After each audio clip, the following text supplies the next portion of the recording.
We're joined with Dr. Everett Dennis, who is the Dean and CEO of Northwestern University in Qatar. And it was great to have you in Manhattan. And we're really pleased to have you here. Thank and you. A lot of the things that you're working on out there, in particular, are global media. And that is Right. a big portion of what social media is and social media news strategies, because that has changed so much just in the last 4 or 5 years. And it's relevant everywhere, as you know, yeah. Let's talk just a little bit about how that has really come up in the last maybe 5 to 8 years. And there have been a number of times where globally we have seen actions because of social media that has happened. Oh, absolutely. Where people find out about situations in areas, whether in the Middle East or whether other places. Well, it can be an inaccurate report, fake news or something like that. It can be a website that's hacked to misrepresent information. It can be something that a commercial or electoral interest pushes to push their agenda. So it's not hard to do that, and we have to be vigilant to kind of watch those things. Where I am, we had a website that was hacked that led to a diplomatic dispute and the withdrawal of ambassadors over a single hacking of a website that was packed with inaccurate, felonious information. So these things are to be watched for. They can be harmful to individuals. They can create all kinds of havoc. At the same time, good things are happening. So I want to overestimate the negative side of this. Speaking of that, how has globalization changed with the rise of the Twitters, the Facebooks, the Snapchats, all the different social media platforms? How has globalization, I think it's shrunk. Oh, I think the world has shrunk. I think the notion that the old world is flat kind of thing has changed. And I think that the world is much smaller and more accessible now.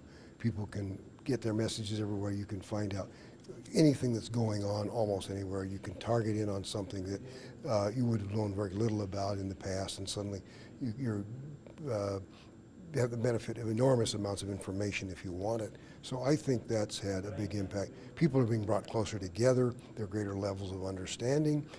There's greater reach across the world, where people didn't even know the names of some countries in the past now are tweeting and getting responses back from everywhere. And I think that's very exciting to people. So, who am I hearing from on my social media? And it can obviously can tune in anywhere, and you can develop followers all over the world. And that's a good thing, I think.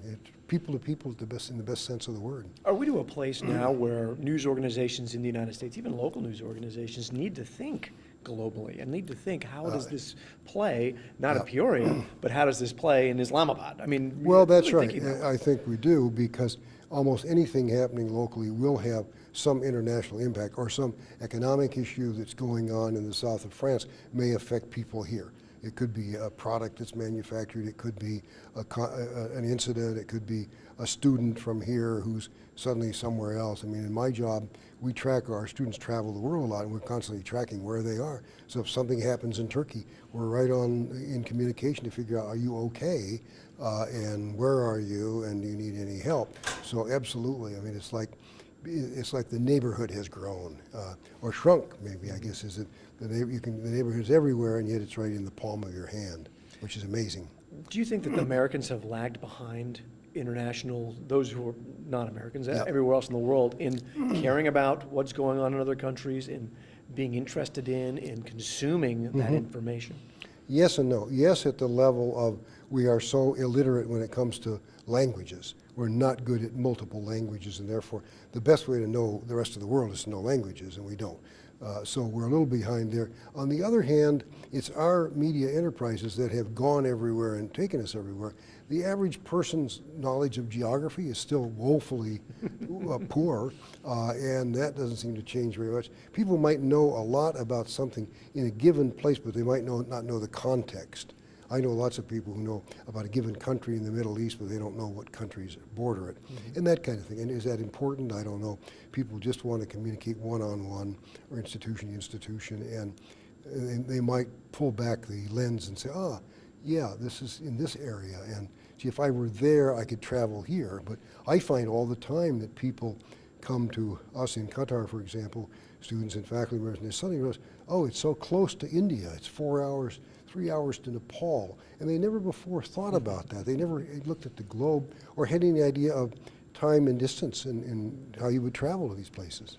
Now, you also head up out there MideastMedia.org, which Yes, you've been doing studies for the last 4 or 5 years. 5 years, yes. That find out what the media consumption is Right. in the Middle East. Do you Right. find it to be significantly different than the way students or those same demographics consume media in the United States? Not really. Television is still the most dominant medium everywhere, and it certainly is in the Middle East. No, the patterns are similar. There's a lot of interest in international material. There's more interest in local things than local programming than programming produced elsewhere, but they base everything. There is an enormous appetite for media, and so we do this because no one else was, and we wanted to find out, in basically training our students, you're going to work in the media, well, what's the media audience? Who are you preparing this for, you know, if you're doing content? And we've learned an enormous amount about what people will and won't read, attention span, what they believe and don't believe, what media they pay attention to and those they reject. So it's very valuable to us. And we find across the region, professionals are using it a lot, academics are using it, ordinary citizens are using it. So that's been a real joy to see that happen. Check here on Canvas. I'll have a link for that for you there as well. I mean, that'll be very Yeah. interesting. Now, for those students who are watching, what should they be focusing on now before they get to the workforce to have themselves be ready in a social media, in a news organization, to be able to be global, to understand those things? Well, I could easily take courses in globalization and global, not just media, but globalization in general. Read about global understanding, because global is ultimate connected, and it's different than bilateral, one country to another. It's different than international. It really is embracing the whole world. And so anything that helps with that, and I would say reading, going online, getting one of the many websites that track global issues. Consumption, basically. I mean, Consume. Go and consume it. Consume and evaluate it and think about it and be aware of it. And travel. If you can travel, learn a language, those things are great. But even if you're not traveling now, you may want to travel in the future and you kind of have a bucket list of the countries and places you most want to visit. I think that's always exciting. Dr. Everett Dennis, we appreciate it. My See you pleasure. in Dean Andrew? of Northwestern and Cutter. Thank you very much. Thanks so much. Thanks a lot. Thank you.